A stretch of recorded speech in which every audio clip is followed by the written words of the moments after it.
Fidèles au poste, mesdames et messieurs, chaque dimanche, c'est Info 7, la rétrospective de la semaine. L'actualité est très chargée cette semaine.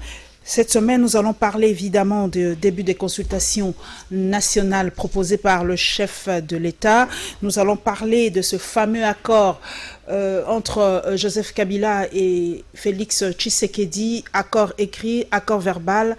Nous allons en savoir un peu plus lors de cette émission. Nous allons parler du projet du budget déposé par le Premier ministre à l'Assemblée nationale. Nous allons parler de l'arrivée des investisseurs allemands en République démocratique du Congo, et nous allons évidemment terminer un peu par nous allons parler un peu de l'UNPC, la présentation du nouveau comité de l'UNPC. Nous allons rendre hommage à un grand monument de la musique, Franco Luambo Makiadi. Et pour décortiquer cette actualité, ces infos que nous avons en masse cette semaine, j'ai le plaisir de recevoir Franck Diongo, qui n'est plus à présenter. Très heureuse d'être avec nous, Franck Diongo.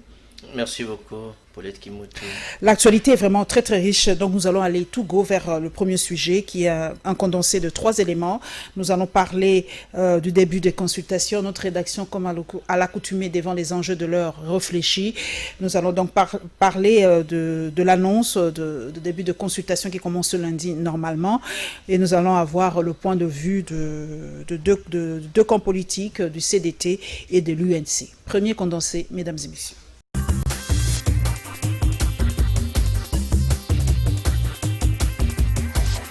La Confédération démocratique du travail salue la décision du chef de l'État d'initier des consultations. Nous avons pendant longtemps adressé des mémos au chef de l'État. Et dans ces moments-là, nous étions en train justement de peindre les maux et le mauvais fonctionnement de la gouvernance actuelle. Et nous sommes très contents parce que finalement, le chef de l'État est allé dans le sens des analyses et des conclusions que nous avions faites en son temps, dans notre mémo, parce que la gouvernance actuelle ne favorise pas l'épanouissement. La gouvernance actuelle a détruit toutes les entreprises au niveau des para-étatiques. Son président, Guy Koukou, souligne en outre que les travailleurs doivent aussi être consultés par Félix Tshisekedi. Nous sommes demandeurs, nous, les associations, nous, les organisations, nous, les syndicats, nous sommes demandeurs de ces consultations, et même nous avons des propositions, puisque nous sommes déjà prêts. Vous savez que nous gérons les frustrations des travailleurs au quotidien. Donc chaque jour, nous avons la mise à jour de toutes les situations au niveau de l'économie, au niveau des entreprises. Il soutient cependant, comme le chef de l'État, que la coalition est la cause de plusieurs maux qui rongent la société congolaise. Le problème que le chef de l'État a relevé est né justement dans cette coalition. Et donc c'est cette coalition qui est la cause de la situation que le chef de l'État a dénoncée. Et donc, pour avoir la solution, je pense que c'est ce qu'il a dit. Il faut une union sacrée. Ça doit demander plus que cette coalition. Aujourd'hui, la mauvaise gestion, le pillage des entreprises, les exonérations qui ont été faites, de manière cavalière, irrégulière, c'est au niveau de la coalition. La solution doit aller au-delà de la coalition. Pour rappel, le chef de l'État Félix Tshisekedi avait annoncé le début des consultations la semaine du 26 octobre au 1er novembre 2020. J'ai décidé d'entamer dès la semaine prochaine une série de contacts visant à consulter les leaders politiques et sociaux les plus représentatifs afin de recueillir leurs opinions. Ces consultations tant attendues du chef de l'État vont enfin commencer le lundi 2 novembre prochain, tenant compte du contexte particulier en rapport avec la situation politique de l'heure. Le président de la République avait promis de mener une série de contacts avec différents acteurs sociopolitiques de la RDC. À ces sujets, les pourparlers vont débuter le lundi prochain. Il a été question également de signaler, via un communiqué de la présidence de la République, que les invitations adressées aux différentes personnalités et organisations quant à ceux ont été déjà envoyées. Qui prendront part exactement à ces assises? La question reste encore en suspens.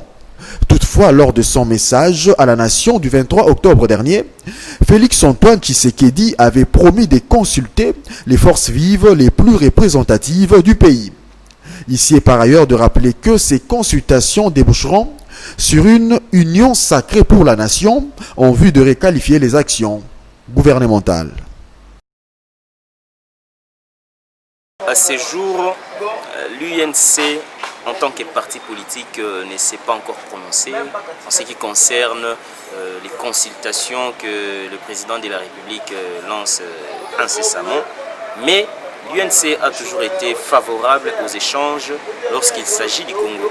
Et lorsque certains membres du parti demandent à ce que le président Vital Kamerhe prenne part à ces assises, à ces consultations, moi je pense que c'est en référence au parcours de l'honorable Vital Kamerhe qui a eu à donner énormément à ces pays lorsqu'il s'agissait de mettre tous les Congolais ensemble, lorsqu'il s'agissait de parler Congo. Donc nous avons toujours été prêts et nous sommes prêts à apporter notre contribution, et particulièrement l'honorable Vital Kamerhe, parce que c'est vrai, il a un problème judiciaire, c'est vrai, il a un problème de santé, particulièrement un problème respiratoire, mais ça n'altère pas sa capacité à réfléchir, sa capacité à apporter des propositions, des pistes de solutions. Donc il est capable de le faire à ces jours, et je pense que les consulter ne sera pas une erreur ou une faute de la part du président de la République, mais seulement tout ce que nous pouvons demander avant que ces consultations commencent, les présidents de la République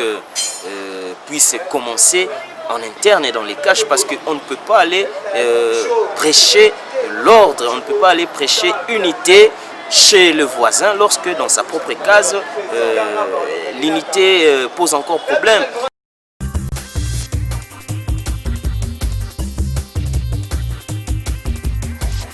Franck Diongo, nous avons suivi, les invitations sont déjà lancées. Première question, vous avez déjà votre invitation? Paulette Kumutu, avant de répondre à vos questions, permettez-moi de présenter mes condoléances le plus sincères, parce que nous avons perdu un ami, un jeune frère.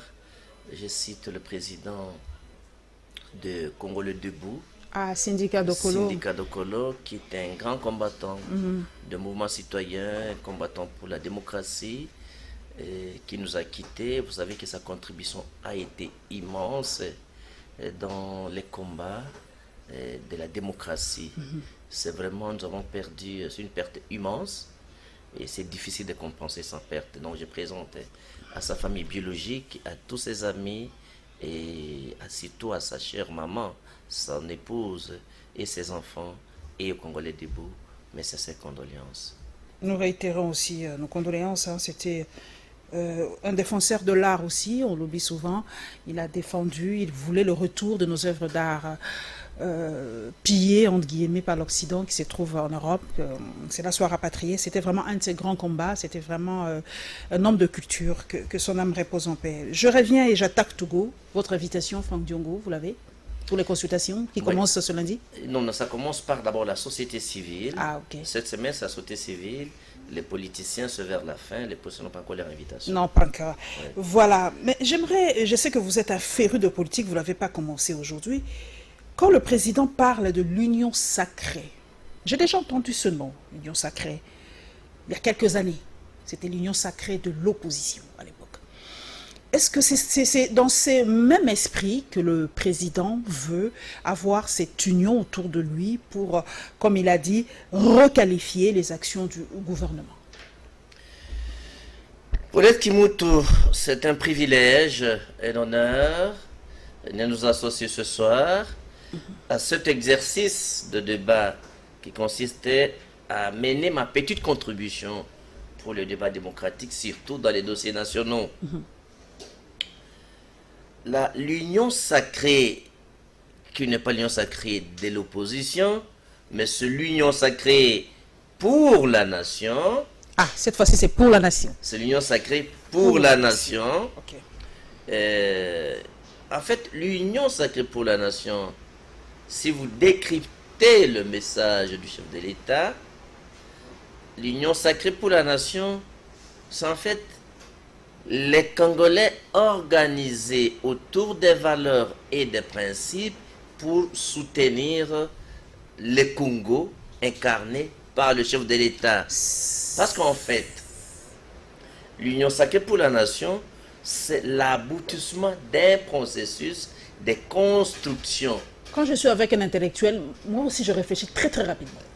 Est-ce que ce n'est pas le retour au parti unique? Parce que quand il dit union sacrée autour du président, autour de lui ou autour de la nation, mettons, nous, il veut que chacun, que nous ayons une pensée unique. C'est ça en fait. C'est la peur de certains Congolais. Non. C'est pas ça. Laissez-moi terminer d'abord. Je vous en prie. En fait, les consultations que le président a initiées, il faut comprendre dans quel contexte il initie ces consultations ou ces consultations Paulette Kimutu. Notons que le président de la République, qui a été élu chef de l'État, n'est pas majoritaire au Parlement. Il a conclu un accord avec M. Kabila. Aujourd'hui, on ose le dire ouvertement qu'il y Et a eu à ce accord. jour, À l'époque, c'était un tabou. Aujourd'hui, on ose le dire. Et à ce jour, le président s'est délié et de l'accord avec M. Kabila et de l'accord de Nairobi. Et à ce jour, le président de la République... On lui reproche ça, de toujours nier sa signature, de toujours se désister. Kabila l'a dit, il ne respecte jamais sa parole. C'est ça, Félix-Antoine Tshisekedi. Il ne respecte jamais sa parole. Genève, aujourd'hui, c'est face au deal. Il dit non, il ne veut plus. Pourquoi pourquoi toujours ça? Renier sa signature. Est-ce que vous me permettez de terminer ma pensée? Vous allez terminer. Je réfléchis à chaque fois avec vous. Alors, donc aujourd'hui, il faut noter que le président de la République a expliqué les contextes historiques, les circonstances qui ont guidé la conclusion de cet accord.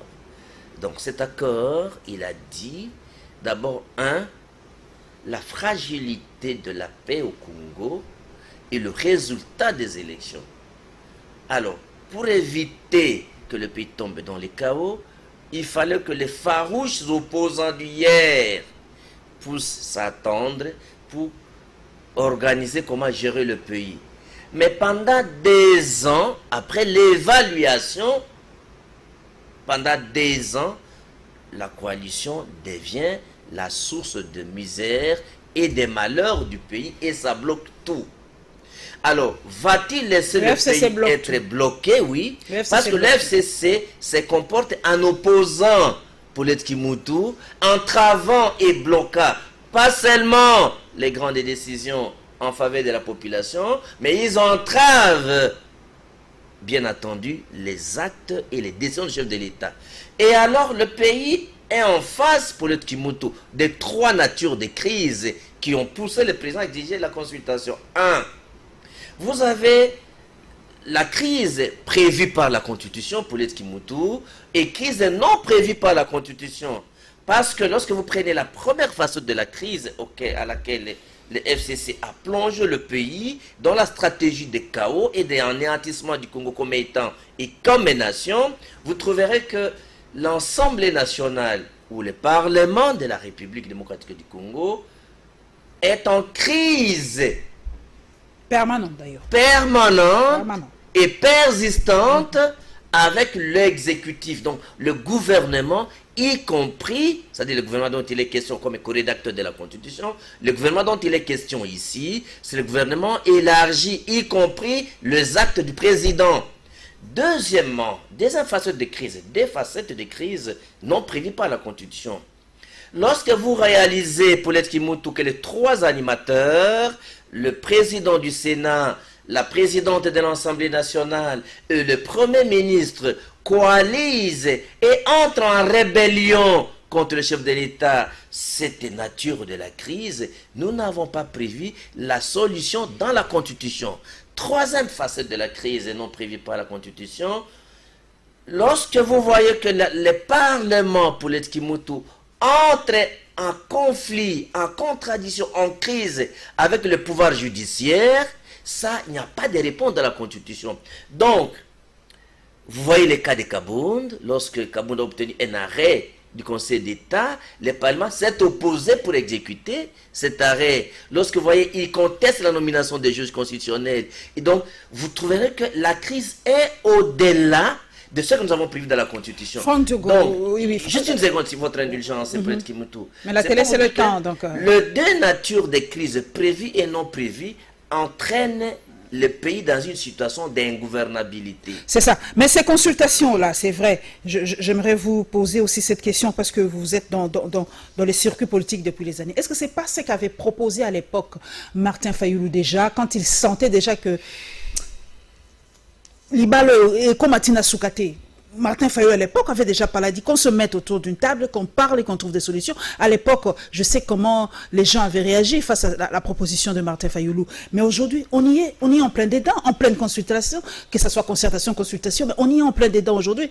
Est-ce que, je ne sais pas comment reformuler ma question, mais est-ce que le président n'apparaît pas un peu faible parce qu'il a le pouvoir de dire je dis non à cette coalition et je vais directement à la cohabitation parce que ça ne va pas, je n'ai pas la majorité, je vous laisse diriger ce pays, 2023 c'est pas loin, alors donnez-moi la chance qu'en 2023 je puisse avoir ma majorité et que je puisse gouverner avec ma vision parce que qu'on le veuille ou pas, il y a cassure, il y a cohabitation de fait, on a déjà vécu dès le début cette cohabitation de fait. On n'a qu'à aujourd'hui officialiser cette cohabitation. Merci beaucoup et je salue la pertinence de votre question. En fait, je vous ai démontré la motivation principale de ces consultations, l'objectif principal et l'aboutissement sur quoi? Ça ne sera pas la cohabitation comme finalité. Ça sera quoi? Ça sera quoi? Je vous ai expliqué d'abord, nous sommes dans quelle situation? On est dans la situation d'ingouvernabilité. Les deux natures de crise entraînent l'ingouvernabilité.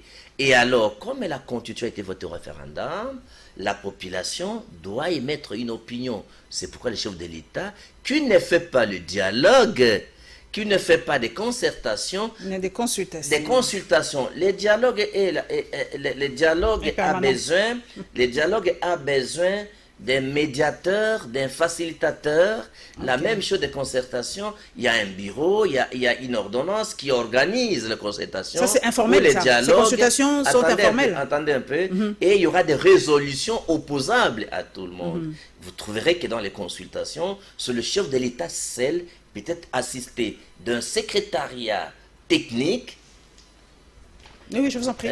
Assisté d'un secrétariat technique et à ce moment-là, il va procéder dès ce lundi aux consultations. Donc, il n'y aura pas de résolution. Il n'y aura pas de résolution. Le président, après, va annoncer des décisions après avoir écouté le peuple. Mais quel est l'aboutissement, en fait, de Paulette Kimoutou? Il faut comprendre de manière générale. Ce n'est pas la cohabitation comme résultat. Les consultations au regard de la grandeur de la crise et du blocage du pays et la rébellion des trois animateurs des institutions contre le chef de l'État. Vous avez vu d'abord même hier l'incident au chaises. L'incident où le président de la République n'a pas voulu saluer son Premier ministre. Non, c'est pas son Premier ministre. Et le Premier ministre de la République, c'est son Premier ministre.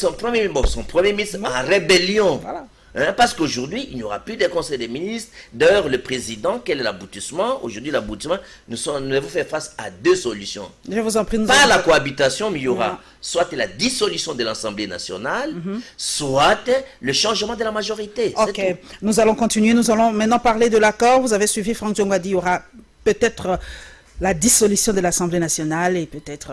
Il n'y aura pas de cohabitation. Ou c'est la dissolution, ou c'est la majorité en faveur du chef de l'État. Il n'y a pas une troisième solution. Et voilà, donc il n'y a pas de troisième solution. Nous allons parler maintenant de cet accord entre JKK et Fachi.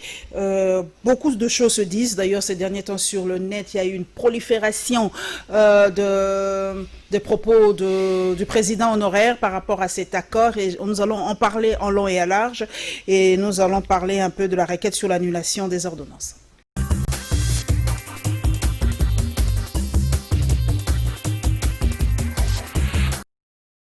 À la veille de l'alternance, les deux partenaires au pouvoir auraient signé un accord à un document secret qui fait beaucoup de bruit dans l'opinion. L'accord aurait été intitulé « Accord pour la stabilité et la paix au Congo ». Il se résume en 7 points, selon un article publié par 7sur7.cd. Et selon cet accord, Félix Tshisekedi se serait engagé d'accorder l'immunité totale au clan Kabila, sa famille et les dignitaires de son régime. c'est-à-dire pas de poursuites judiciaires pour tous les crimes commis, des crimes de sang, des crimes économiques et autres.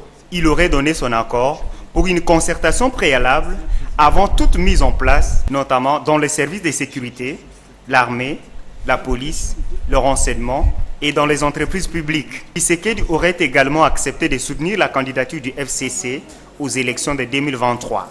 L'accord aurait été signé en présence de 3 témoins internationaux, dont le président Kenya Uhuru Kenyatta, l'Égyptien Abdel Fattah al-Sisi et le Sud-Africain Cyril Ramaphosa. En présence également de 5 témoins nationaux, dont le défunt général Delphin Kayimbi, ex-patron de renseignement des forces armées de la République démocratique du Congo, le général Mbala Moussense, le chef d'état-major actuel de FARDC, John Numbi, ex-patron de l'armée des terres, Amis Tango Fort, actuel inspecteur général de FARDC, et Yav Kabey, ex-patron de sécurité personnelle du président Kabila. Cet accord aurait été signé à Kingakati le 8 janvier 2019, soit 2 jours avant la publication des résultats électoraux des élections de 2018. Notez qu'après plusieurs prises de position du président Tshisekedi, notamment dans la nomination des généraux de FARDC et des juges constitutionnels, la famille politique de Joseph Kabila voit une entorse à cet accord et appelle à son respect, car selon elle, le président Tshisekedi semble vouloir s'émanciper totalement de l'accord en faisant passer en force certaines décisions. Les ordonnances présidentielles du 20 mai 2019 portant nomination du Premier ministre et du 26 mai 2019 portant nomination des vice-premiers ministres, ministres d'État, ministres délégués et vice-ministres ont été attaquées à la Cour constitutionnelle par les présidents du MCU à travers ses avocats, Maître Mazuma Kubu et Maître Eli Panzou. Selon les requérants Jean-Paul Ilunga, les dites ordonnances violent les articles 78, 79 et 90 de la Constitution qui recommandent qu'avant de nommer les premiers ministres et consorts, les chefs de l'État Félix Tshisekedi nomme d'abord un informateur pour identifier la majorité parlementaire du fait qu'elle n'avait pas été dégagée à la suite des dernières élections législatives en décembre 2020. D'autre part, il fait remarquer que la plateforme Franc-Commun pour le Congo n'était nullement représentative de la majorité parlementaire. Jean-Paul Ilunga pense que l'accord signé par les FCC les cache en vue d'un gouvernement de coalition n'engage pas la République ni la population congolaise. Par conséquent, la Cour constitutionnelle a été saisie pour constater ces violations, ainsi ordonner au président de la République sans enterrement aucun, de pourvoir à la désignation d'un informateur en vue d'identifier la majorité conformément à l'article 78. Il sied de noter que la Cour constitutionnelle affiche désormais complet depuis le 21 octobre 2020.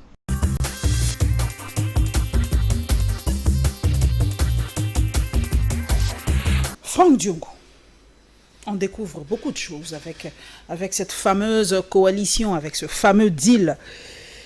Selon notre cher confrère, ce deal a été signé, aurait été signé 2 jours avant la publication de résultats et qu'aujourd'hui le président veut s'émanciper de ces deals. C'est comme je l'ai dit tout à l'heure, le président Kabila a dit qu'il ne respecte pas sa signature.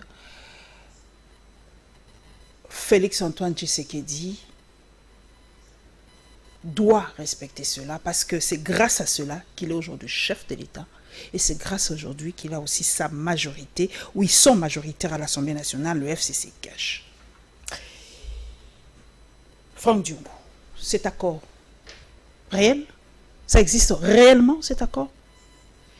D'abord, il faut noter sur le plan politique des choses, l'accord qui a été conclu. Je n'ai pas été témoin, mais je fais confiance au chef de l'État, qui a été clair pour Luc Kimutu. Il a reconnu que l'accord a été signé entre les farouches opposants du hier. Kabila et Tshisekedi sont des opposants du hier. Donc Tshisekedi était l'opposant de Kabila. Donc le débat n'est pas en termes, il y a l'accord ou pas. Les débats maintenant. C'est une question très fondamentale. Puisque eux disent que cet accord a été signé 2 jours avant la publication des élections. Le timing a un impact très sérieux. Est-ce que c'était avant la publication des résultats ou après la publication des résultats. Ça aura une incidence majeure. Dites-nous, cet accord a été signé avant la publication des résultats, parce que d'autres disent que c'est grâce à ça que comment Mokondi donc ba pesa qui Mokondi ba garantir ceux qui n'a pesi au Mokondi au ko sala boité yé Mokondi alobi té to signer qui yango après pour tous la majorité de l'Assemblée nationale. Pour la majorité, il fallait to coaliser pour tous la majorité. Pour en même temps, je l'ai suivi sur France 24, ils ont la même pensée politique. Ils sont des, attendez, je l'ai dit, des sociodémocrates. Yébi Sangai Franck. Quand est-ce que va signer qui les autres là, tu as dit que dit les alliés, et va signer qui ont des quand. C'est ça la question fondamentale. Quand ça a été signé? Je crois que tu dois être vraiment trop attentive pour les Kimutu. Le président répondre Boye. Tu signes qui accord pour nous sauver Mboka. Mais quand? C'est ça. Quand? Tu comprends? Oui, oui. Pour nous sauver Mboka, c'est quand? Il faut demander. Soit le porte-parole du président de la République, soit de l'UDPS, soit de son cabinet, ça c'est un. Donc, moi je n'étais pas là pour donner quand. Mais là où je peux vous dire, que ce soit la date, avant comme après, un accord privé n'a pas préséance sur les lois de la République et l'État. Et là, le président a dit ceci. Je ne peux pas être lié par aucun quelconque accord. Parce que le salut du peuple pour les Kimutu est la loi suprême. Pas seulement que le salut du peuple est la loi suprême, mais il dit, lorsqu'il a rompu cet accord, il dit aucun accord ne sera supérieur à son serment, parce que le serment c'est l'engagement citoyen qu'il a pris par rapport à la République. Aucun accord ne sera supérieur à son pouvoir constitutionnel. Aucun accord ne sera supérieur à l'intérêt général. Voilà pourquoi il a besoin de l'union sacrée pour la nation. Voilà pourquoi il dit tout partenariat au sein de l'union sacrée pour la nation sera fonction des valeurs et des principes pour que le Congo, qui est assis aujourd'hui, soit débloqué et marcher des concerts aujourd'hui, avec le reste des nations. Le président... Le débat n'est pas de savoir quand, après ou avant, mais le débat, est-ce que cet accord, après 2 ans d'évaluation, est-ce que ça aide le pays? Allons-nous respecter une signature pour amener le pays Nakuna, comme Makongo Nakuna, ou bien accord Oyo, parce que alors Kindenin, accord Oyo, to sinaki yango croyant que Mboka et Kendeli Bosso. Mais accord le problème de la population, solution ils ont mon anaté. Bato FCC, bazo combattre les partenaires na bango. Premier ministre, président du Sénat, président de l'Assemblée, à côté de la rébellion. Vous avez dit que je suis président qui c'est ma juge. J'en ai une mabunda. Vous avez dit qu'à l'ongole photo à président na Biabiro naï. Au moins je te parle là. À l'ongole photo l'année. À ça qui n'est à Kati courant, à Kati maï. Akangi biro na salona ya congrès azui conseil nae akimi na fungola. Heureusement que bâtiment na parlement ezalaka bâtiment ya parlementaire eza ya ministère de travaux publics ba fonctionnaire de travaux publics na ba koza ba géraka palais du peuple ba iko na fungola mususu banda que oyo akima na salle ya congrès nde ba ko bengisa ba chinois na ya kala Boulette Kimutu o ba Congolais basaka na ba chinois nde ba ko zonga sa climatisation pour ba kataki ba ko zonga sa sonorisation ba ko zonga sa courant. C'est vraiment de la rébellion ça. Mais la rébellion c'est quand même le chef de l'État. Et puis batini Boulette Kimutu bazui bato na so ba fonctionner ba renvoyer bango nde siko mona ke na ba image moko bazo sala musala butu donc nde siko présidence ba ikoya na ba gère na ba misala nyoso ba policier nde ba ko zonga sa ba technicien nde basali butu nde au monde ke prestation de serment iko salema. Parce qu'on conteste toutes choses légalement. Aujourd'hui, je vous parle. Est-ce qu'un président de l'Assemblée, même le premier ministre qui a rébellion, conseil des ministres, yokani, bino, ok, yo accompagné, protocole d'État pour sa présentation de serment. Akipé na yangote, a yépété, et puis a lobby pour la cérémonie à Basoda. Est-ce que le plan républicain peut regarder Motomonde dans Mutombo? Mais maintenant, nous avons suivi aussi... Donc, on a pas débat à Masolo, ils ont été Nebandeli après élection, toi avant élection, mais est-ce que le connaît? Est-ce qu'aujourd'hui, Franck Diongo, première fois qu'on comprend dans Poulet Kimutu, Akorwana est bloqué des ans, président Abomi Ango, à Longwe Nango, et puis bah Congolais bien sont na yo Poulet Kimutu, bah batonyo soit 5 Akorwana et Katana. Je suis la première. Mais Franck Diongo, alors, il fallait qu'on fasse d'abord le président. Est-ce qu'aujourd'hui... Il est mort au Kabila. Je vous pose la question. Il est mort au Kabila. Accord de la Senko. À tout ça, Yango. Est-ce qu'aujourd'hui... Papa Naé, s'il vous plaît. Laura Désiré Kabila. À quoi ça va Rwanda? À tout ça, Yango. À moins que Tere Ambo Keza Yango, Kabila Yamukolo. Et il y avait eu la guerre en 98. Et aujourd'hui, je vous en prie, est-ce que Joseph Kabila est-il aux abois? Parce qu'aujourd'hui, on nous a dit, j'ai lu quelque part qu'il faut faire attention à Joseph Kabila. Il a encore quelques ressources derrière lui et il peut mettre ce pays sans dessous, permettez l'expression. Il peut faire, comment dire, politique de la terre brûlée, voilà, il peut faire la politique de la terre brûlée, il peut réveiller des anciens démons, il a fait 18 ans quand même au pouvoir, il a quand même certains ancrages en RDC. Est-ce qu'aujourd'hui, Kabila est-il plus dangereux comme ancien président aujourd'hui? Dites-nous la vérité. Est-ce qu'on peut avoir peur de Kabila aujourd'hui? Je peux vous dire une chose. Ouais, mais Félix Tshisekedi, c'est le produit de la résistance. Félix Tshisekedi a fait 30 ans d'exil à cause de la dictature. Nous tous ici, nous avons combattu la dictature. Kabila n'a pas le moyen de nous faire peur ou de faire peur à ceux qui ont combattu pour la démocratie. Vous savez, Paulette Kimutu, ce n'est pas parce que nous n'avons pas accepté de prendre les armes. Toutes les rébellions sont nées, nous on était opposants. Quand Kabila arrive le 17 mai, Franck Diongo est au camp Tchatch en prison comme le dernier prisonnier politique de Maréchal Mobutu. Son père m'a arrêté quand on a relégué Papa Tshisekedi au village. Et tout ça, Tshisekedi a la douleur de Tshisekedi Félix, a la douleur d'un résistant. Ce n'est pas M. Kabila le fait d'avoir fait la guerre ou le fait d'avoir été président. D'être militaire. Qu'on lui donne la capacité aujourd'hui. De nuisance. Il n'a pas cette capacité de nuisance. Aujourd'hui, il n'a pas les appareils de l'État. Hein? Il ne faut pas pousser Félix à l'envoyer précipitamment à la CPI. Parce que des intentions comme ça, vous suscitez à ce que nous. Parce que Kabila a des dossiers très noirs. Les crimes économiques, les crimes médicants, les crimes de violation des droits de l'homme. Donc, vous voulez effacer tout ça. Le deal a effacé tout ça. Moi, je vous dis, je vous dis, de telles questions, de tels discours pousseront le peuple congolais et le chef de l'État de s'en saisir de Kabila. Et il n'aura aucun moyen de s'en sortir. Le dossier à la Cour constitutionnelle, on a dit que le président, on a violé l'article 78, 79, 90, et qu'à l'époque, le président n'avait pas il n'y avait pas eu un informateur pour sortir la majorité. Oui. Il y a eu vice de procédure. Qu'est-ce qui va se passer? Est-ce que le président, est-ce que ça peut aboutir? Est-ce que leur plainte est vraiment plausible? Est-ce que la Cour constitutionnelle peut dire oui, le président n'a pas fait ça, donc le gouvernement tombe. Aujourd'hui, on a un autre informateur. Non, d'abord aujourd'hui, dès lors que le président a rompu l'accord, FCC cache, le gouvernement est aujourd'hui démissionnaire. Donc aucun conseil ne peut se tenir. Ça déjà. Mais ça ne se tient pas, donc, ça fait 3 semaines aujourd'hui. C'est 2 semaines déjà. 2 semaines déjà, donc ce vendredi, ça fera 3 semaines. Déjà, le gouvernement est démissionnaire. Donc le président n'a pas besoin de la démission du Premier ministre pour nommer un informateur à ce jour. Donc, parce que l'accord est rompu. Il est promis l'issue de l'accord. D'ailleurs, il faut noter qu'à ce jour, en droit parlementaire, il n'y a aucun parti qui a eu 251 députés pour désigner un Premier ministre. Donc, la coalition n'a pas été identifiée par un informateur. D'ailleurs, c'est parmi les éléments que Tshisekedi a fait des faveurs à Kabila.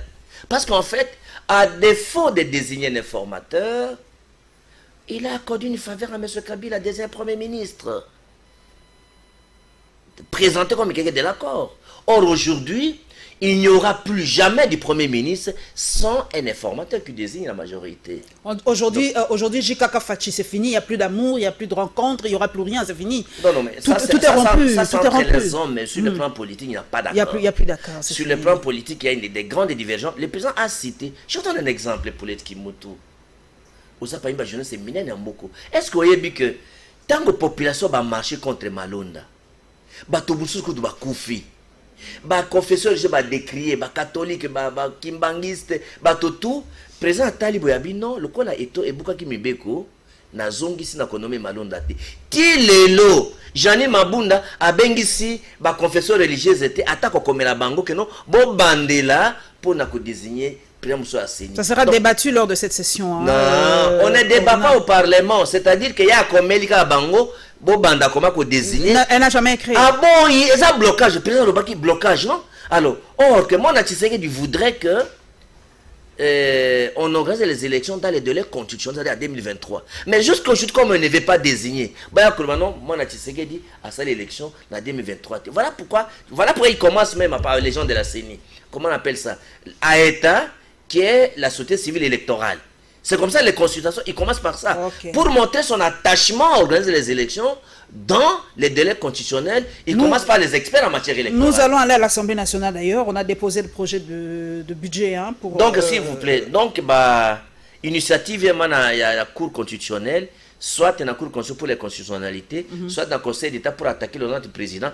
Ils ont raison. Le président a accordé une faveur et maintenant, comme il est sorti de cela, fini les faveurs. Nous allons parler du projet de budget et nous allons parler encore de l'affaire Minembwe, hein, parce que nous avons suivi la réaction au fait de Moïse Nyarugabo par rapport aux propos tenus par le député national Moïndo Zangui. Les propos étaient très très très froids et très clairs. Il a dit en tout cas soit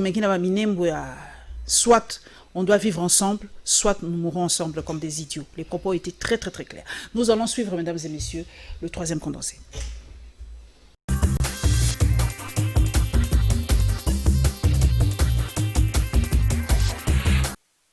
Accompagné du vice-premier ministre, ministre du budget et du ministre des Relations avec le Parlement, le Premier ministre a déposé le projet de loi des finances exercice 2020-2021.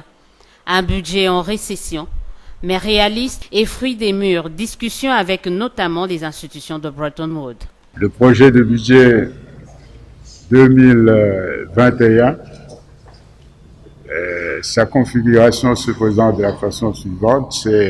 Il est présenté, comme l'exige la loi, en équilibre recettes et dépenses, et il s'analyse en termes de ces 6,9 milliards de dollars américains. C'est un budget réaliste qui correspond qui présente une progression par rapport au projet de budget rectifié qui a été présenté ici par le vice-premier ministre, ministre du budget. Et donc, nous avons pu, en discussion avec les partenaires financiers, notamment le Fonds monétaire international avec qui nous sommes en programme, nous avons présenté un budget réaliste et nous nous engagerons, une fois voté, à ce que nous puissions le réaliser conformément à la loi qui sera promulguée. L'intensification dans la lutte contre la corruption sera l'outil essentiel dans la mobilisation des recettes, a rassuré Sylvestre Ilunga Ilunkamba. Pour rappel, les députés nationaux avaient adopté et renvoyé à la commission ECOFIN le projet de loi des finances rectificatives du budget exercice 2019-2020. Je crois qu'il est resté sur la ligne de défense qu'il avait faite le premier jour, essayant de rejeter toute la responsabilité au ministre professeur de l'Intérieur. Mais je crois que dans ma conclusion, j'ai pu donner l'ensemble d'éléments de preuves pour démontrer que c'est lui, Rouberois, qui est l'acteur principal de ce théâtre de Minembwe. Il a planifié, il a programmé, il a tout fait pour intimider les communautés locales, en venant avec les diplomates, avec les militaires, avec les députés, qu'il a pris dans cette histoire-là pour l'installation de Minembwe. Et j'ai démontré en suffisance qu'il y avait conflit de compétences. J'ai aussi profité pour corriger certains égarements historiques qu'il essayait de démontrer en disant que les Banyamulenge sont là depuis 1800, alors que des textes existent pour dire qu'ils sont arrivés depuis 1753. Et donc je crois qu'au vu des éléments qui ont été démontrés, et des mensonges qu'il a voulu distiller au niveau de l'Assemblée nationale qui s'apparente à l'outrage au Parlement, je lui ai demandé de déposer sa démission. Je vais donner les recommandations. Je crois que l'acte qui a été posé à Minembwe, c'est un acte nul, puisqu'il est basé sur les faux. Et donc, ce décret-là doit être corrigé.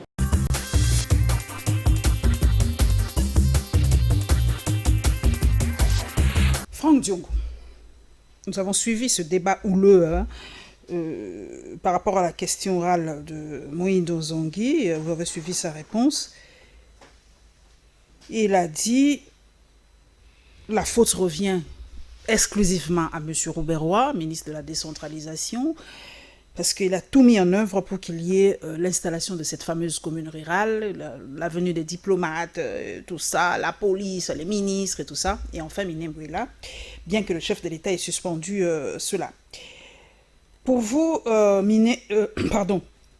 Roubera doit-il démissionner pour cette faute? D'abord, je vais répondre d'une manière très brève. Le président a annulé ce qui a été fait du début jusqu'à l'installation. C'est-à-dire, on attend seulement la formalisation de l'annulation. Donc, quelle que soit l'issue du débat parlementaire, tout est annulé. Tout est annulé.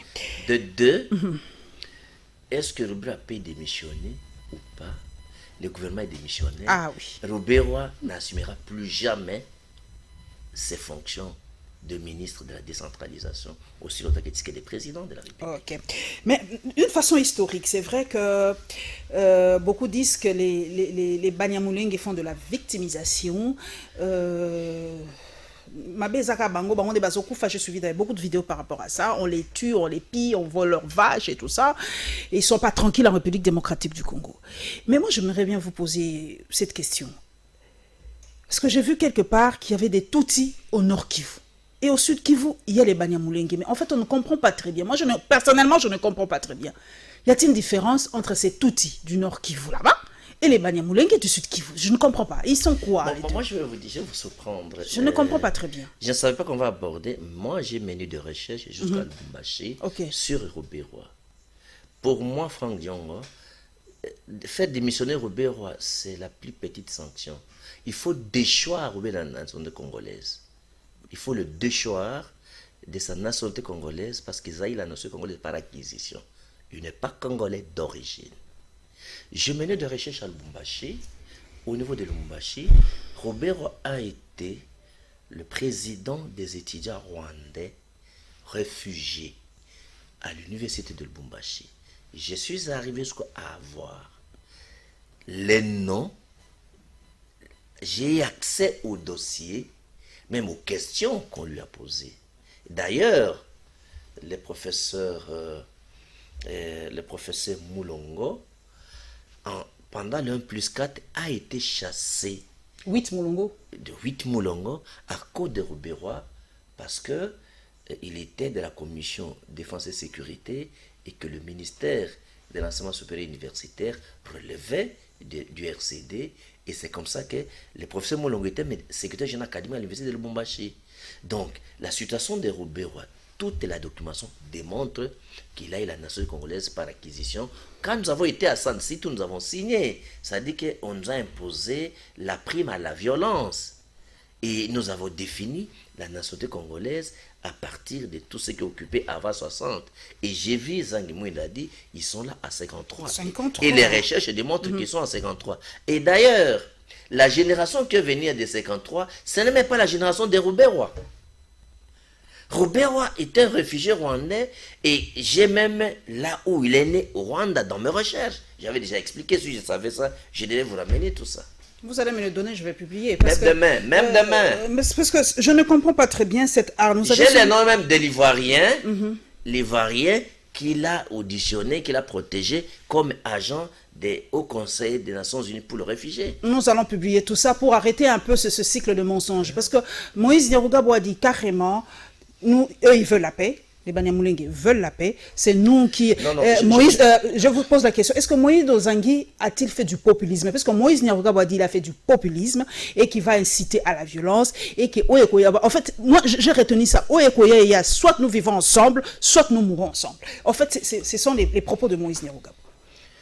D'abord, ils sont en train de chercher, ce sont des déclarations de provocation. Ils sont en train de chercher pour l'être Kimutu, pour qu'on dise que non, on nous tue au Congo, pour que les Nations Unies viennent couper et leur donner cette autonomie, cette fameuse autonomie. Cette faveur-là. Et Eva Bazaï, dont j'ai salué à l'issue de son intervention, a démontré. On a commencé par chercher la nationalité. À Sun City, au bout des physiques, ils ont eu la nationalité. Maintenant, ils cherchent la terre. Si vous leur donnez la terre, parce qu'un réfugié ne peut pas devenir propriétaire de terre, pour l'être qui montre. Alors, on leur donnera la terre et demain, ça sera l'autonomie. Et après l'autonomie, qu'est-ce qu'ils vont demander? Donc, les Congolais doivent arrêter, c'est là. Ça doit s'arrêter. Vous savez que, même du côté de Kosovo, ce sont des réfugiés albanais qui ont fait éclater la Yougoslavie. Ce sont des réfugiés albanais. Nous devons faire trop attention. Donc, je suis tellement déçu qu'on pense que les Congolais, comme on les a donné la nationalité par la guerre, il faut intimider les Congolais pour qu'on donne des terres par la force. En tout cas, la terre, ils ne l'auront pas. La terre, ils ne l'auront pas. Voilà les propos de Franck Diongo. Nous allons aller un peu à Brazzaville. Nous allons suivre le discours du chef de l'État. Et vous devez savoir que le chef de l'État va prendre la tête de l'Union africaine en 2021 jusqu'en 2022. Et pour cela, vous le savez, il a créé un panel et il a nommé des éminences grises de mon pays, comme Isidore Ndaiwel, l'historien, et il a nommé aussi le prof Toumba Luaba, coordonnateur, et évidemment l'intelligence que j'admire énormément, le prof Moukoko Samba. Merci, Président. Qui est un camarade, je félicite tous les trois. Merci en tout cas pour cette nomination et de ces éminences grises, parce que moi je le dis, la RDC d'abord. Et puis nous allons suivre l'arrivée des Allemands. Vous le savez, les Allemands vont investir énormément en République démocratique du Congo. 51 milliards de dollars. Voilà, donc pour les chemins de fer. Et puis il y a d'autres projets qui vont développer ici en République démocratique du Congo. Et je profite de l'occasion pour saluer la forte implication de notre président Gabriel Chabani dans l'aboutissement de ce dossier.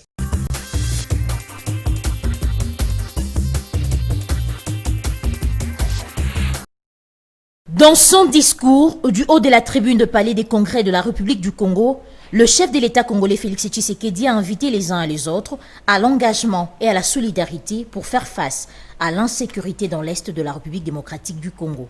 La République démocratique du Congo est confrontée à l'est du pays à un terrorisme aveugle auquel s'adonnent des bandes armées qui font subir de violences sans nom aux populations et particulièrement aux femmes et aux jeunes filles, tantôt violées, tantôt enterrées vivantes, tantôt décapitées. Comme hier, il est difficile pour un pays de mener seul ce combat.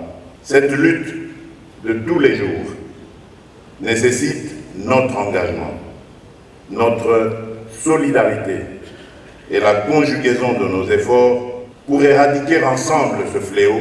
Pour sa part, le président du Congo-Brazzaville, Denis Sassou Nguesso, s'est focalisé sur le rôle joué par son pays dans la restauration de souveraineté de la France. Suite à l'appel du 18 juin 1940, lancé depuis Londres, suite au refus de la défaite et de la capitulation de la France devant l'Allemagne nazie, Brazzaville est devenue, selon les mots du général de Gaulle lui-même, le refuge de l'honneur et de l'indépendance de la France. À noter que ce colloque de Brazzaville a accordé la parole aux 5 chefs d'État et de gouvernement de plusieurs pays. Il s'agit notamment de la RD Congo, du Tchad, du Cameroun, du Congo-Brazzaville, de la République centrafricaine et du Gabon. C'est devant le président de la République Félix Tshisekedi que ce protocole d'accord d'une somme de 25 milliards de dollars américains a été signé. Ce, entre un groupe des sociétés allemandes et 4 ministères congolais. Il s'agit notamment du budget, portefeuille, de transport et des finances pour la construction d'infrastructures ferroviaires en RDC. Il va y avoir la construction, la modernisation de 5033 km déjà sous gestion de la SCPT, ex-Onatra, SNCC et CEFU, et la construction de nouvelles autres infrastructures ferroviaires. Ça fera au total 10 000 km de rails. Le coût global est estimé à 25 milliards de dollars américains pendant 30 ans. À en croire le vice-premier ministre, ministre du budget Jean Baudin-Maillot, ce projet des 30 ans va relier les 26 provinces de la République démocratique du Congo. Dès que les partenaires ils rentrent maintenant, ils vont mobiliser les fonds, ils vont nous amener des études de faisabilité, on va s'asseoir ensemble et les travaux pourront commencer. Parce qu'ils ont l'ambition de relier toutes les 26 provinces par voie ferroviaire. Ils vont faire certainement le réseau SNTC, il est connu. Ils vont faire le réseau SCTP au Natra, c'est connu. Ils vont faire le réseau CEFU dans le nord-est du pays. Ils vont faire aussi de nouveaux réseaux, notamment Ilebo, Kinshasa. Là, il n'y a pas de rails. Ils vont descendre même vers Kikwit. À noter que ce protocole d'accord fait suite au dernier passage de Félix Tshisekedi en visite de travail en République fédérale d'Allemagne.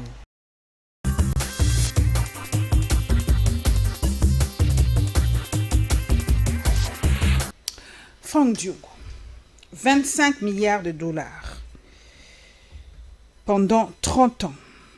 Et on aura plus ou moins 10 000 kilomètres de voies ferroviaires qui vont relier les 26 provinces. Mais les Congolais, comme on dit, chat échaudé, crêle froide.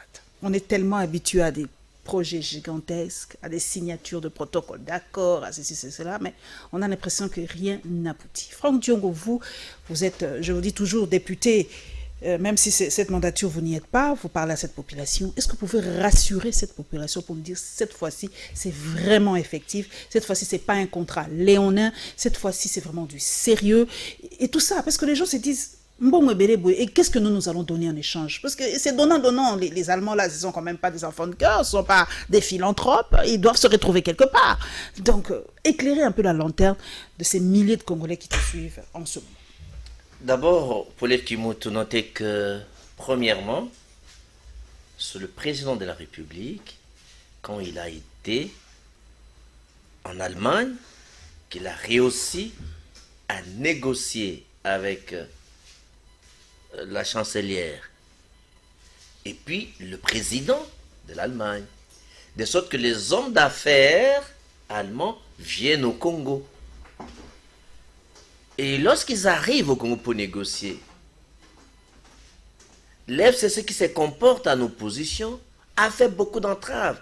Et là, je salue l'implication personnelle du président Chabani Record, PDG de Congo Web Télévision, qui s'est impliqué personnellement et a facilité les contacts entre les hommes d'affaires, le gouvernement, les chefs de l'État, jusqu'à aboutir à ce deuxième protocole. Ça, c'est le deuxième protocole.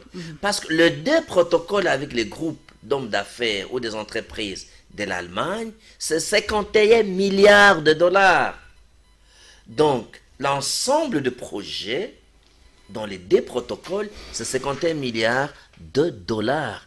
Depuis que le Congo est Congo, depuis l'époque de Léopold II, jusqu'à ces jours, on n'a jamais eu un projet allant de 25 milliards à 51 milliards.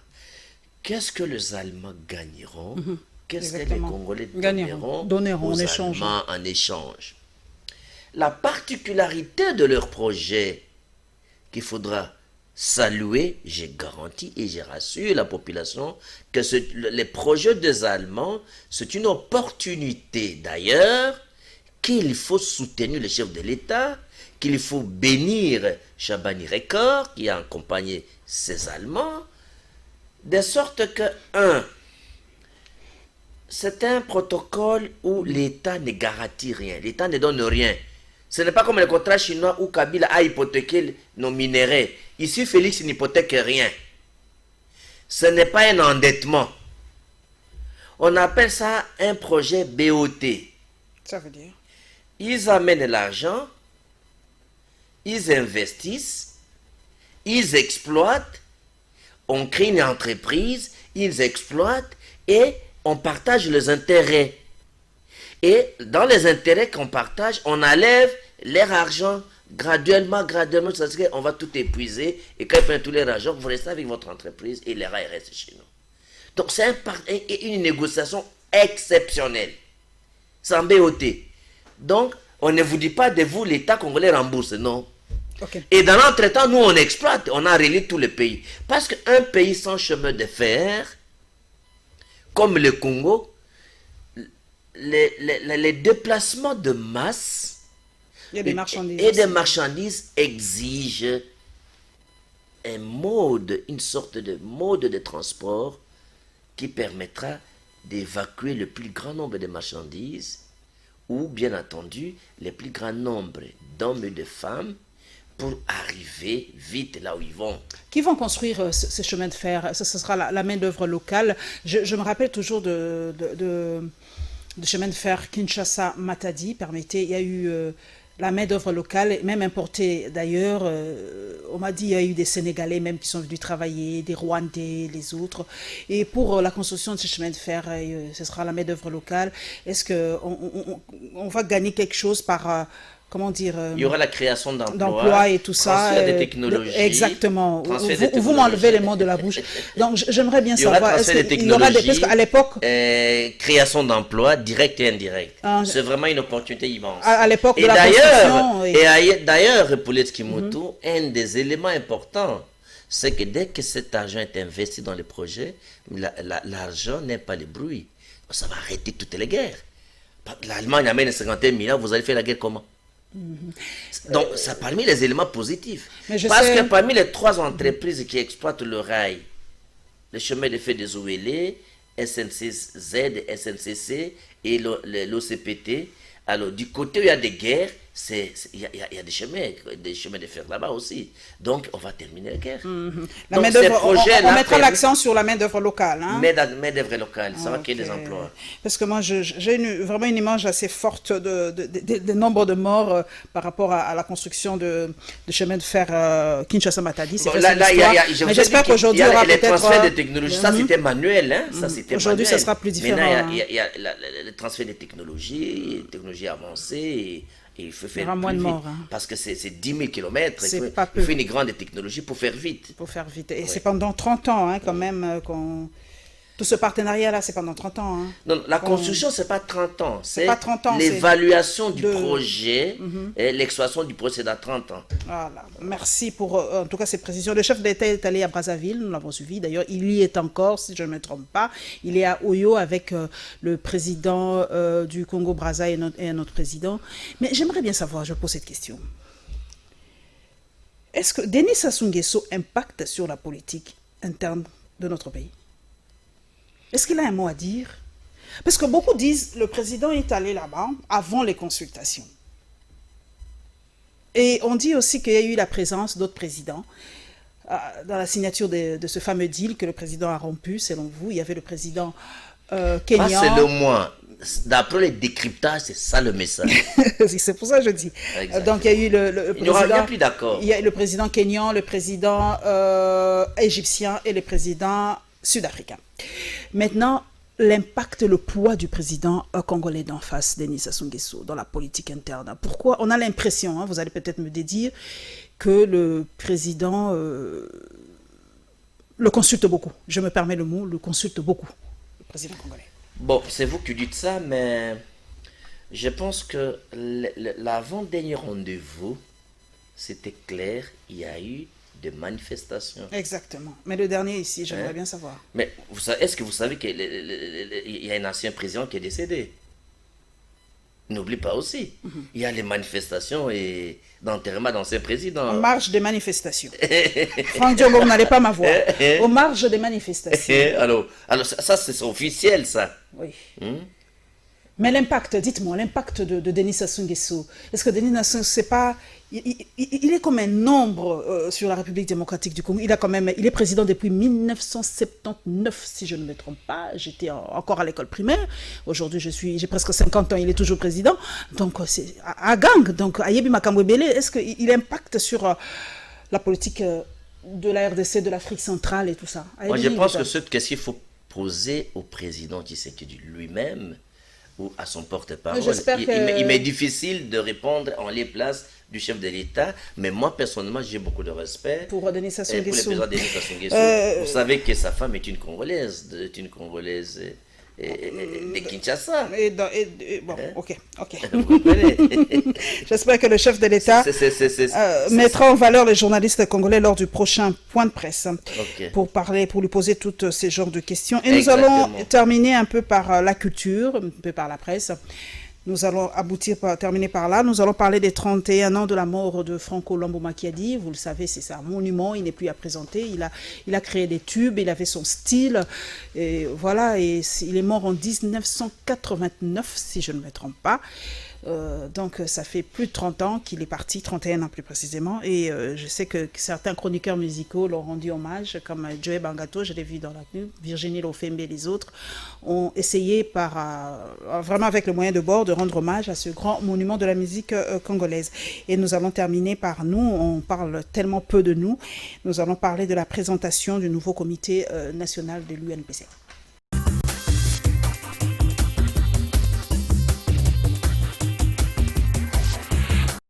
L'union sacrée autour de l'action gouvernementale est une vision ou slogan que le chef de l'État veut imprimer pour mobiliser l'opinion afin de clarifier l'action gouvernementale. On peut comprendre par ce concept d'union sacrée autour de l'action gouvernementale un slogan mobilisateur, une option qui traduit une option politique forte que vient de lever le président de la République dans la perspective d'une orientation ou de l'option ou des options qu'il a annoncé prendre à l'issue des concertations qui sont attendues. Quant à l'intérêt ou avantage de l'imminent gouvernement qui assortirait des consultations, Jean Bedel Iyoka confirme que la clarté va caractériser ce gouvernement et il n'y aura plus d'hypocrisie. L'intérêt d'un éventuel, il faut qu'on le dise, d'un éventuel prochain gouvernement, parce qu'on ne l'a pas encore, la politique étant l'art de tous les possibles, l'intérêt de ce gouvernement-là serait sa clarté, la clarté de son action.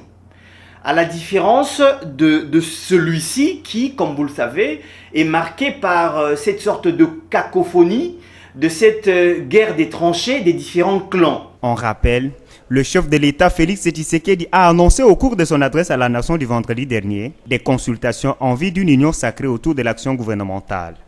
Le grand chef Maramboula Makadi Mandé Fouriki, il a été arrêté illégalement par nos adversaires, les gens qui nous manipulent depuis le pouvoir passé là.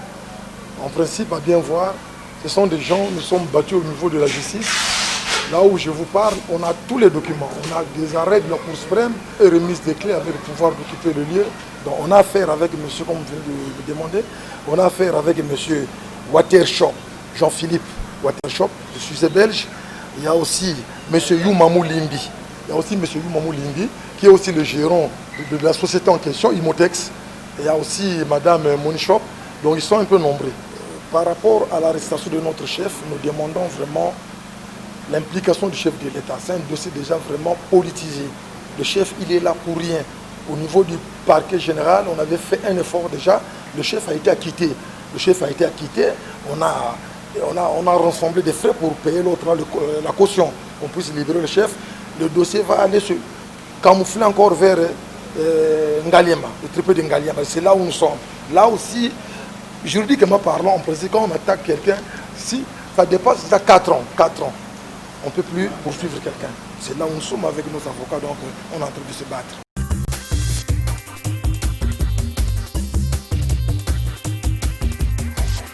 Franck Diogo, nous allons atterrir tout doucement. 31 ans depuis que Franco Luambo Makiadi nous a quittés. Est-ce que vous avez une chanson préférée de Luambo que vous aimez écouter tout le temps ou qui vous a marqué au fait, une chanson de Luambo? Moi, c'était Mamou qui m'avait marqué à l'époque. Moi aussi, c'est Mamou. Moi aussi, c'est Mamou. C'était fantastique. En fait, je rends hommage à Franco. C'est un monument.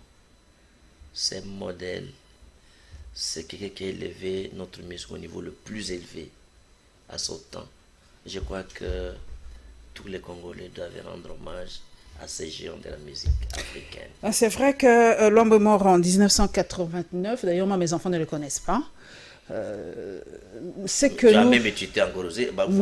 Vous-même, vous étiez encore aux études. En 89, oui, j'étais au lycée de Kimwenza. Voilà. Donc d'ailleurs, je profite de l'occasion pour remercier tous mes professeurs du lycée de Kimwenza. Si je suis quand même assez baraqué comme ça pour affronter Franck Diongo, c'est grâce à mes professeurs du secondaire du lycée de Kimwenza. Très bien. Voilà, donc je leur rends hommage à travers cette émission. Mais nous perdons aujourd'hui beaucoup de nos... Comment te veux dire pas bande cassette, de ce que nous avons enregistré à l'époque, les vidéos par exemple de la RTNC et tout ça. Aujourd'hui en Europe, Franck Diongo, on digitalise pour ne pas perdre les images de Johnny Hallyday, les images de leurs anciens monuments. Mais nous aujourd'hui, on est en train de perdre. Les enfants qui naissent aujourd'hui ont difficile à voir un clip de Luambo Makiadi, ont difficile de connaître les chansons de Luambo Makiadi parce que la RTNC ne veut pas ou ne peut pas digitaliser ce que faisaient à l'époque les Luambo Makiadi, les Taboulay, il y avait encore qui que j'aimais beaucoup, Kabasele, tout ça. On est en train de les perdre parce qu'on ne peut pas protéger nos acquis là. C'est un souci permanent pour moi. C'est un souci permanent et Paulette Kimoutrou. Mais moi, ma particularité sur Luambo, c'est la dimension éthique. Tu vois, par exemple, quand il avait chanté aux Arnaud très impoli. Ça aussi, c'était... Moi, je trouvais ça bizarre, de toute façon. Donc, quand il enseigne, hein, ça dit qu'il enseigne, quand vous allez chez quelqu'un, au cause de ma coloté, au Chil Bakiti. Donc, aujourd'hui, la musique congolaise devient le vécu des antivaleurs. Parce que comme il y a la situation de la crise aujourd'hui de FCCK, chez Consultation, il aurait sorti une chanson qui devait enseigner les Congolais. Et les maréchals l'aimaient beaucoup pour ça. Donc, la différence sur le plan éthique, aujourd'hui, la musique congolaise devient le vécu des antivaleurs. On chante l'Eldorado européen, on chante l'amour au sens négatif du terme. Vous ne sentez pas, d'ailleurs on scande les slogans dont les comportements des hommes offensent la morale publique. Donc, contrairement à Luambo.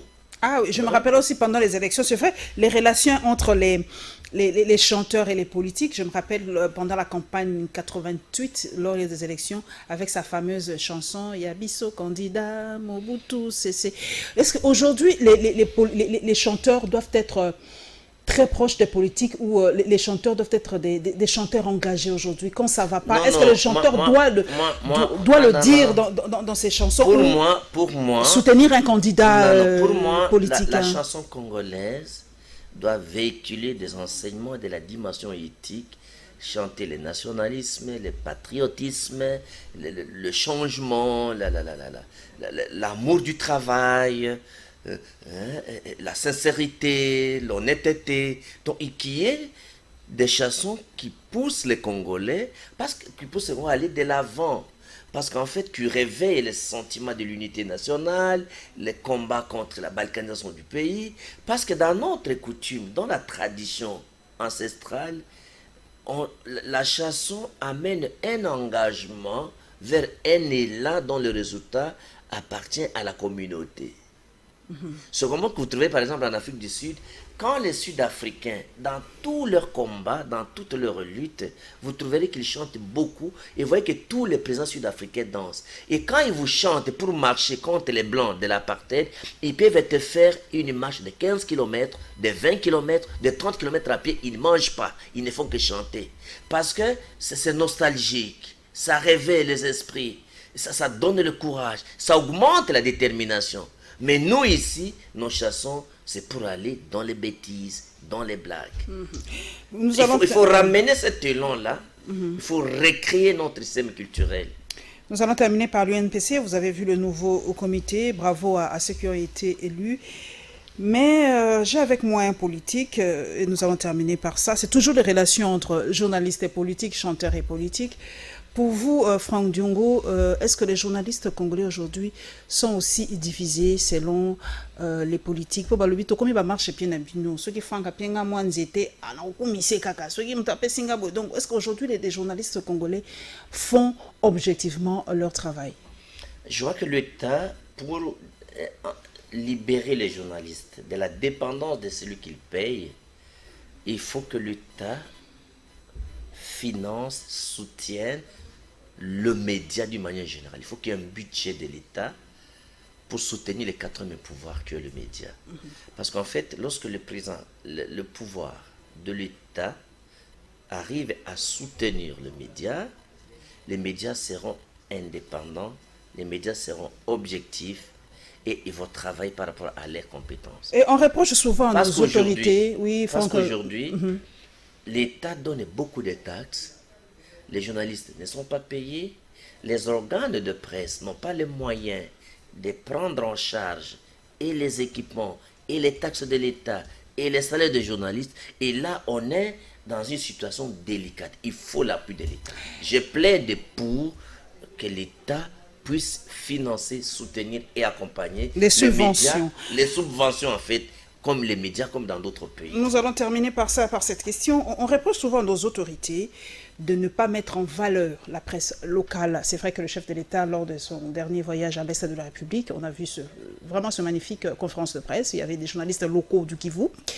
Mais on a l'impression souvent, quand il veut faire de grandes sorties médiatiques, on s'adresse aux grands journaux du monde. Je ne peux pas les citer ici. Mais on néglige la presse locale. Et voilà, nous sommes souvent vilipendés par les uns et les autres, nos propres compatriotes. Est-ce que le chef de l'État a fait combien de points de presse? C'est un nationaliste, un patriote. C'est un message qui doit arriver chez le chef de l'État. Je crois qu'il est en train de nous suivre parce qu'il suit beaucoup Congolais. Il suit beaucoup Paulette Kimutu. Il me connaît personnellement. Je peux vous dire que le chef de l'État suit Paulette Kimutu. Merci beaucoup. Merci Franck Diong, nous sommes à la fin. Et ce message est arrivé. Et puis, le président Chabani Record, c'est quand même parmi les hommes importants de ce pays.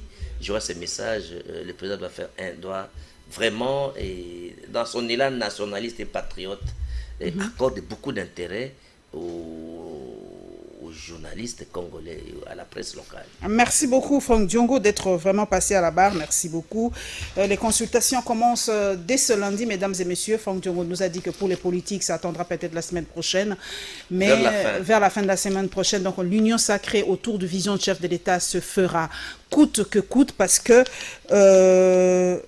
comme l'a dit, il faut débloquer. La situation est stagnante, il n'y a pas de conseil des ministres, rien ne va, il y a une guerre entre les institutions, tout est bloqué. Bon, les uns disent que c'est la faute au FCC. La crise a entamé toutes les institutions. Tout est bloqué et nous espérons vraiment que ces fameuses consultations, on sortira vraiment quelque chose. Ce ne sera pas cette fois-ci encore pour le partage de gâteaux, cette fois-ci, pensez Congo d'abord. Et nous nous retrouverons, mesdames et messieurs, le dimanche prochain avec le même plaisir pour notre émission. Au revoir.